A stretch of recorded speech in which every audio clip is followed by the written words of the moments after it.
Exodus TV தொகுத்து வழங்கும்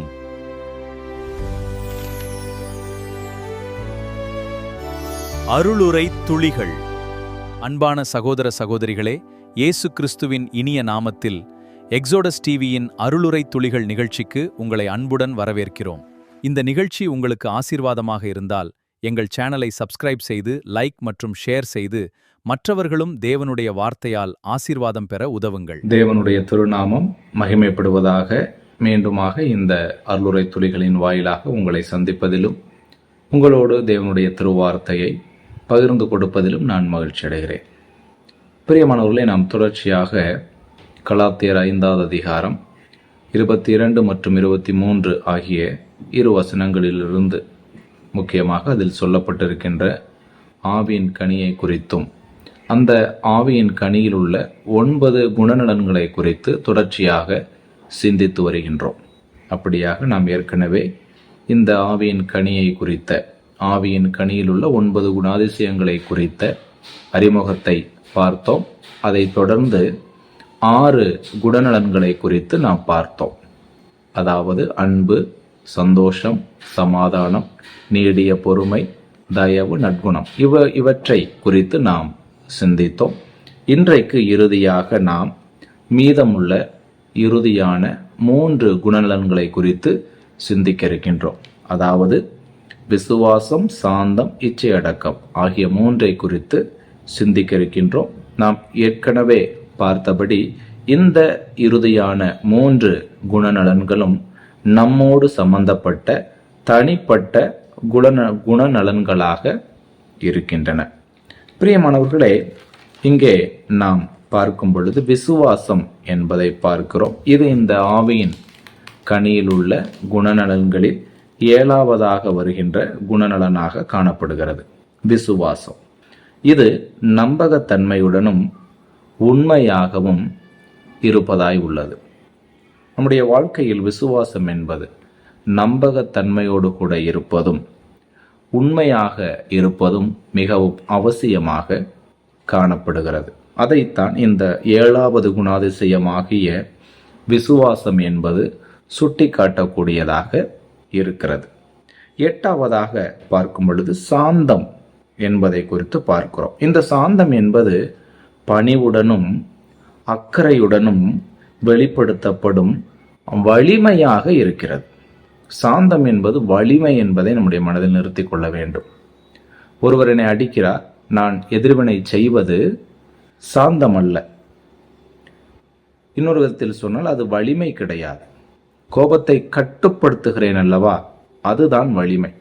உலகத்தை பொறுத்த மட்டில் நான் ஒரு எதிர்வினை ஆற்றாமை என்பதுதான் ஒரு கோழைத்தனமாக இருக்கிறது, காணப்படுகிறது. ஆனால் இங்கே வருகிற சாந்தத்தை பொறுத்த மட்டில் நான் எதிர்வினை, என்னை கோபப்படுத்துகிறவர் அல்லது என்னை அடிக்கிறவர் அல்லது என்னை உபத்திரவப்படுத்துகிறவருக்கு எதிராக நான் எதிர்வினை ஆற்றாமல் இருப்பதுதான் சாந்தமாக, சரியாக சொன்னால் அது வலிமையாக காணப்படுகிறது. ஆகவே கிறிஸ்தவர்களாகிய நாம் சாந்தம் என்கிற வலிமையில் அதிகமாக முன்னேற்றம் அடைய வேண்டும்.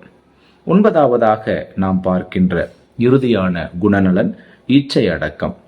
இது ஒருவரின் ஆசைகள் மற்றும் உணர்ச்சிகள், அடுத்ததாக செயல்களை கட்டுப்படுத்தக்கூடிய ஒரு காரியமாக இருக்கிறது. பிரியமானவர்களே, ஆசைகள் இல்லாத மனிதன் அல்லது மனிதர்கள் யாருமே கிடையாது. ஆசை இல்லாமல் இருக்க வேண்டும், வாழ வேண்டும் என்று நினைப்பதே ஒரு ஆசைதான்.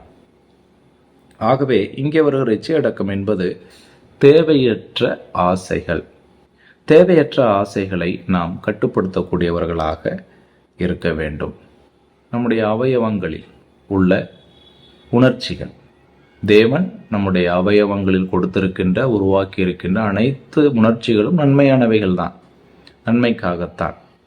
ஆனால் அவற்றை தேவையுள்ள இடத்தில் நாம் பயன்படுத்த அறிந்து கொள்ள வேண்டும்.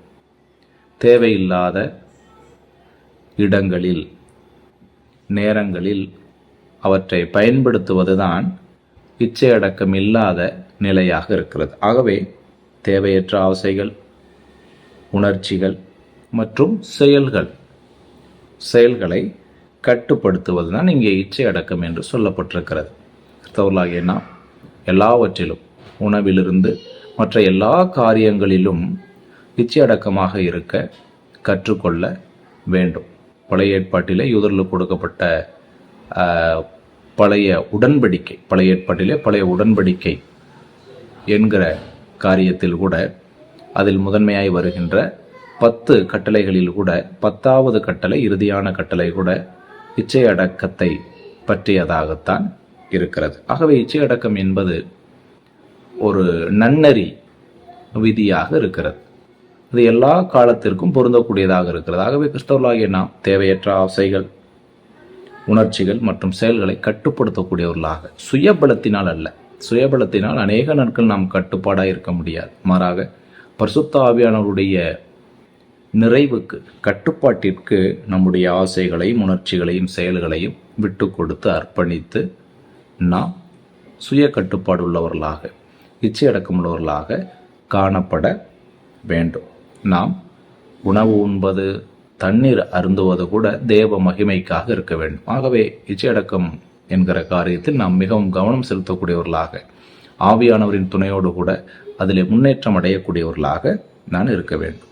நாம் இருக்க கற்றுக்கொள்ள வேண்டும். ஆகவே பிரியமானவர்களே, ஆவியின் கனி என்பது, அதில் உள்ள 9 குணநலன்கள் என்பது கிறிஸ்தவ உபதேசத்தில் ஆன்மீக வளர்ச்சி மற்றும் முதிர்ச்சியின் சான்றுகளாக, அடையாளங்களாக இருக்கின்றன. நான் ஆரம்பத்தில் சொன்னது போல, நாம் அதிக ஊழியம் செய்வதோ, அதிக ஜெபம் செய்வதோ, வேதத்தில் அதிக திறமை உள்ளவர்களாக இருப்பது ஆவிக்குரிய முதிர்ச்சியோ வளர்ச்சியோ கிடையாது.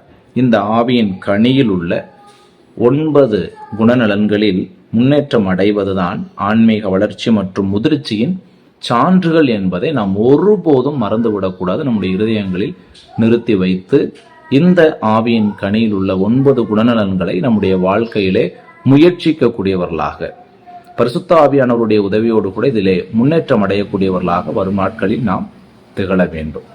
அப்படியாக திகழ்ந்து தேவன் விரும்புகிற கிறிஸ்தவ வாழ்க்கையை நாம் கட்டமைப்போமாக. தேவன் தாமே நம்மை ஆவியின் கனியில் உள்ள 9 குணநலன்களில் முன்னேற்றம் அடைய உதவி செய்வாராக. தேவனுடைய நாமம் இன்றும் என்றும் சதா காலங்களிலும் மகிமைப்படுவதாக.